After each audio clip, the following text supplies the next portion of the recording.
Hello friends, welcome to my YouTube channel. This is the fifth part of the video series on figures of speech. In this video, we will understand the figures of speech Synecdoche, Hyperbole and Climax. So let's start with the first figure of speech, Synecdoche.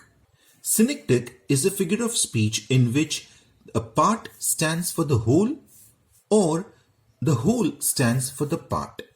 For example, give us this day our daily bread. This is a prayer asking for food daily. So here, bread stands for food. Now, bread is a part and it stands for the whole, that is food. So therefore, the figure of speech is synecdoche. Because bread stands for food, that is, part is used instead of a whole. Second, all the best brains could not solve it.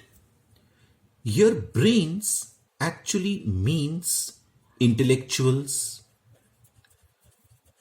So, instead of using the whole, that is intellectuals, only a part is used, that is brains. And therefore, the figure of speech is synecdoche. Third, he has to feed many mouths.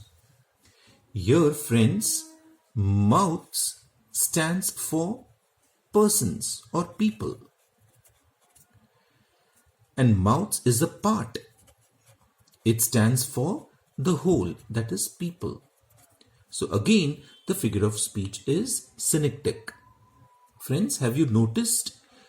Part stands for the whole in all these three examples. Now we will see a few examples where the whole stands for the part. England won the first test match. Here it means that England's cricket team won the first test match.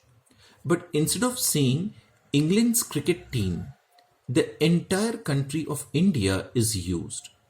So instead of the part, the whole is used. Next example, India defeated Pakistan in 1971 war. Here, it actually means that the Indian military defeated the Pakistani military. But instead of that, it is said India defeated Pakistan. The entire country is mentioned. The whole is used instead of the part. That is, the entire country is mentioned instead of just the military in both the cases. That is in case of India as well as in the case of Pakistan. So therefore, here, friends, the whole is used instead of the part in both these examples. So in all these five examples, the figure of speech is synecdoche. Next figure of speech is hyperbole. Friends, please note the pronunciation of this word. O is silent and it is pronounced as hyperbole.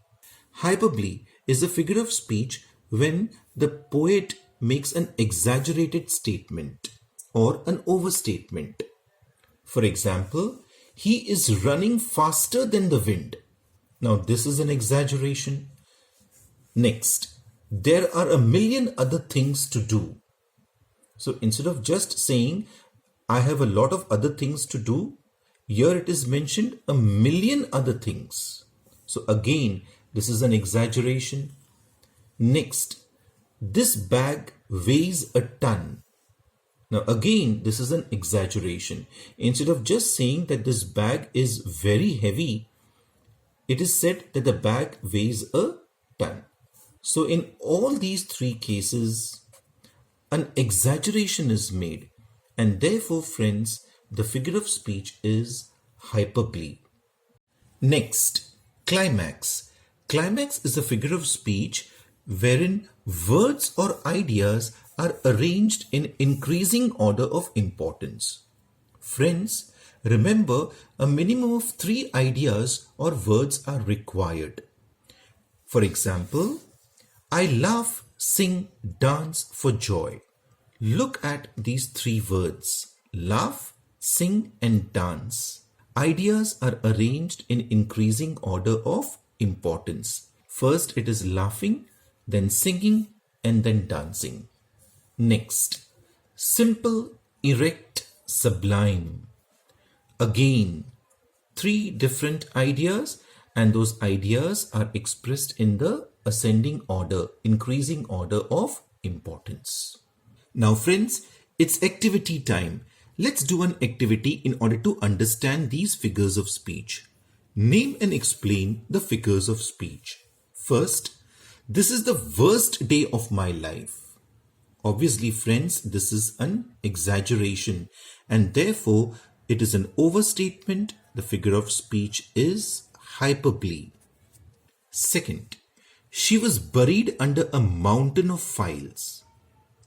What the speaker wants to say is that she was having a lot of work to do. But here again, an exaggeration is made. Okay, and therefore the figure of speech is hyperbole. Next, are you cheering for India or Pakistan? Now, instead of the teams, the countries are mentioned.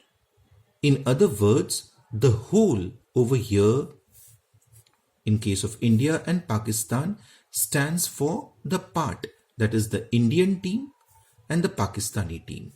So therefore, the figure of speech is Synecdoche. Next, the world treated him badly. Now here, again, instead of just saying the people around him treated him badly, the world is mentioned over here. So the world actually stands for the part, that is the people around.